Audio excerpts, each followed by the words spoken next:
একবারে গাছ পাকা খেজুর। এটা কোনো লবণ দেয়া নাই, কোনো কিছু নাই, একবারে সেই রকম। কেমন লাগে খাই দেখি।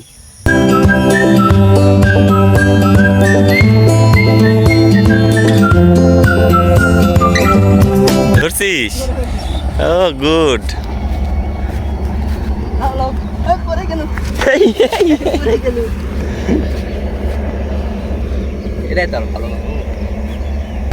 আসসালামু আলাইকুম বন্ধুরা, সবাই কেমন আছেন? আমি সকালে রেল লাইনে সরকারি খেজুর পাড়ার জন্য আসলাম।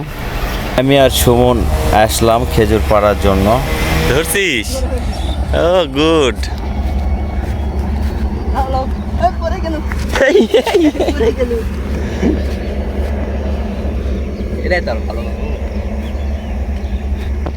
এটা মোটা মোটা খেজুর, এটা মনে হয় মাংস বেশি হবে। এটার নিচের ওই ঝোপাটা কাট।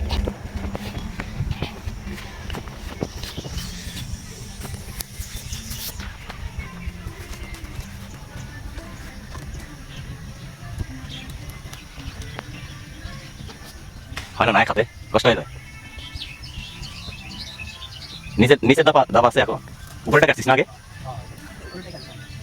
আরেকটু হলে তো তোর গায়ে কাটা লাগতো। কাটার সময় কাটছে। এটা কোন দাবা? এটা ওটার থেকে কাটে আইছে না, কোনোটা ওই আর এক বাজার থেকে কাটে আইছে। এটা মনে হয় পাকা একটা। এই যে এটা পাকা, এই যে পাকা খেজুর। এটা এই যে দেখেন, এই খেজুরটা পেকে গেছে। এটার অর্ধেক পাকা। এই যে খেজুরটা একবারে পাকা দেখায়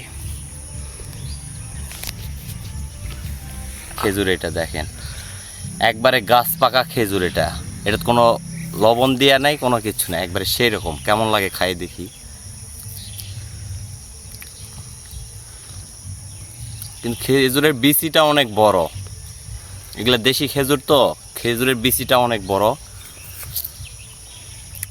কিন্তু অনেক সুস্বাদু, মিষ্টি, অনেক মিষ্টি,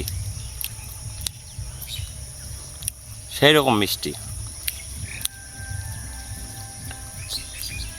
সেই স্বাদ, অনেক সুস্বাদু, হালকা কসকস, তারপরও মজা। আপনারা যদি খাবার ইচ্ছুক হন, আমার বাসায় কালকে দাওয়াত থাকলো খেজুর খাওয়ার, চলে আসেন। এই যে দেখেন, যে খেজুরগুলো সকালে কেটে নিয়ে আসলাম, বিকেলবেলা এই খেজুরগুলো অধিকাংশই পেকে গেছে। এই যে পাকা পাকা খেজুর দেখা যায়। পাকা খেজুরের কালারগুলোই চেঞ্জ হয়ে গেছে, অনেক সুন্দর দেখায়।